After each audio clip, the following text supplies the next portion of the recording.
Behind the Fiction, the Book Lovers podcast, where we deliver interviews, insights, and ideas to passionate book lovers who want to stay in the stories they love. I'm Alexa Larberg, and this is episode 34 for November 13th, 2019. And today's guest is T.R. Cameron discussing the Scions of Magic Series. This is a brand new series, chock full of fun, New Orleans magic, and a bit of magic disguised like voodoo. This series comes on the tail of the Federal Agents of Magic series, which was a gigantic hit. So I'm sure this one will be too. They're different, they have different themes and aspects. T.R. Cameron tells us about those things and why he's excited about this series, even though he still loves the Federal Agents of Magic series. This one's just a bit different, and we're excited. So give this episode a listen, subscribe to our YouTube channel, follow us on Instagram, and subscribe to this podcast. Now, let's get to the show. T.R. Cameron, Tom, welcome back to Behind the Fiction. Good to see you, Steve. Great to have you here again, and it's really cool that you have a new series. It is a lot of fun. Scions of Magic is the new series. It just launched. The first title is Magic Street Boogie. So as a little bit of a recap for people who maybe missed your first episode on here, you're the author of the Federal Agents of Magic series, which was a very popular Orsaran series that went 8 books, I believe, right? So far. We're going to get back to it eventually. Oh, really? Okay. I didn't realize that. Yeah. Okay. All right, good. Because, yeah, people love that.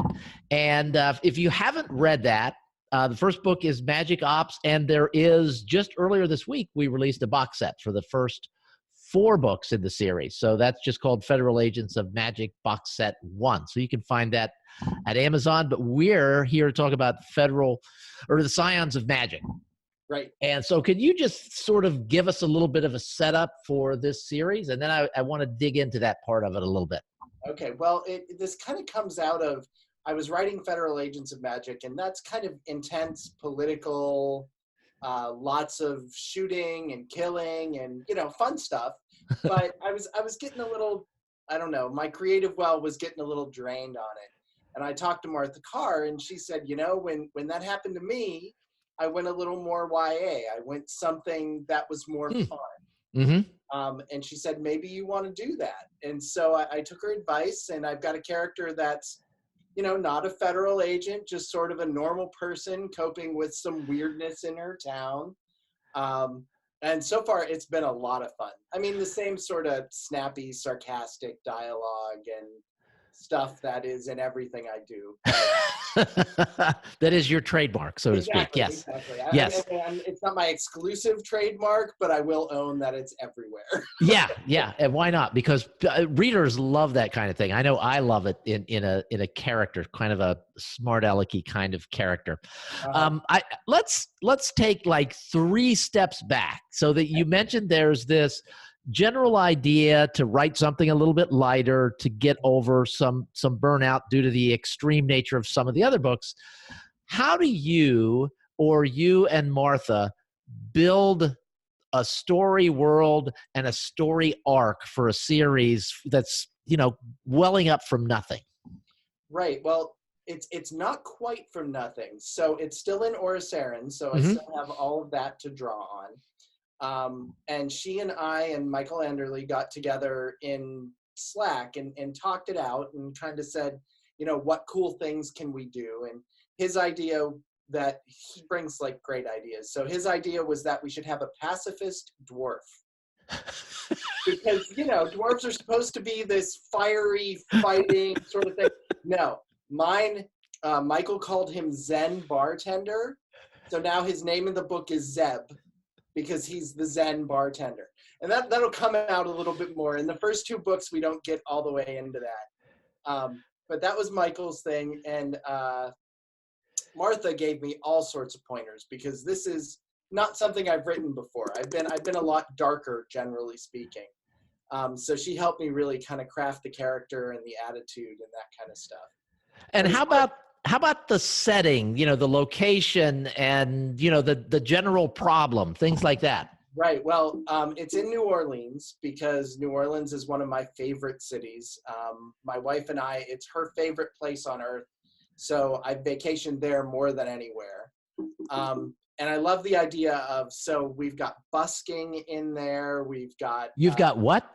busking, street performing. Okay. All right. Now, I So did not know that that was a term yeah, for street performing. One of the things our protagonist does to make ends meet is street performing. Nice. So New Orleans just lends itself to so much. So there's a little magic hiding under voodoo. So it's pretending to be voodoo, but it's actually magic.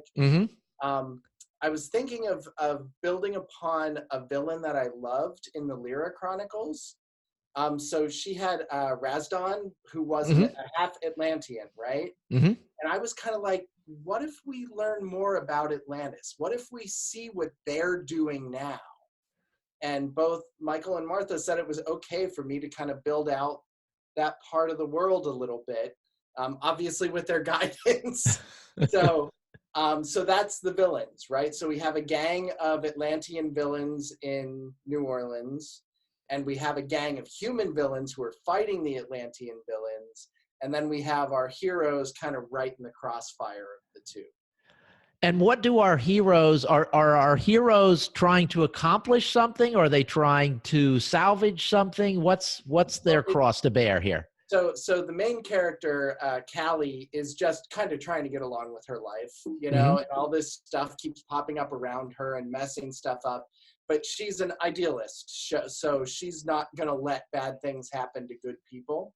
And early on, she meets, and this was another Michael and Martha idea, someone who was falsely imprisoned in Trevilsum prison on Orisarin. Okay.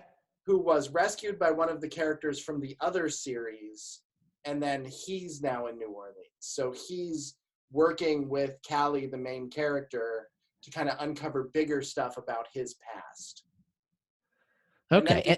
We've also got a detective who's kind of really unsure about both of them, and Callie's parents left her an inheritance, but she doesn't know what it is, so she's trying to puzzle that out. Oh, yeah, interesting.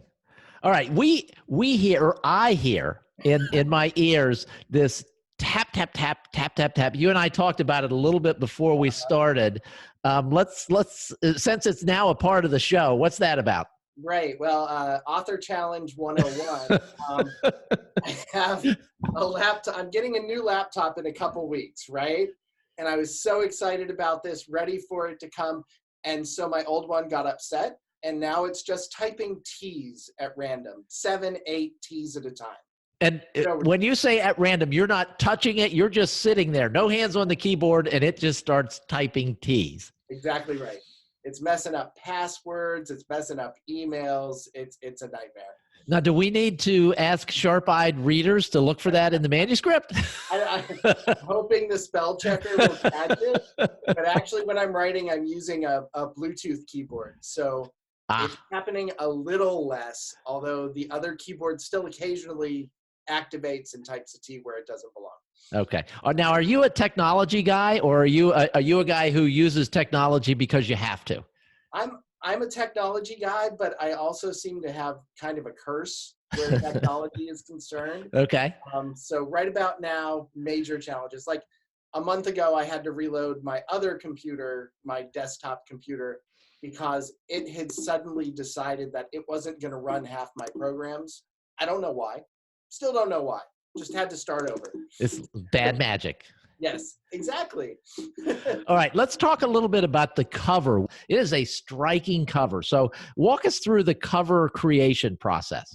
Well, that's a black box to me because Martha handles it. But my part of it was that it was going to be New Orleans. That we had to have this compass on it because she wears a compass necklace that is significant within the story. So I want a compass in there.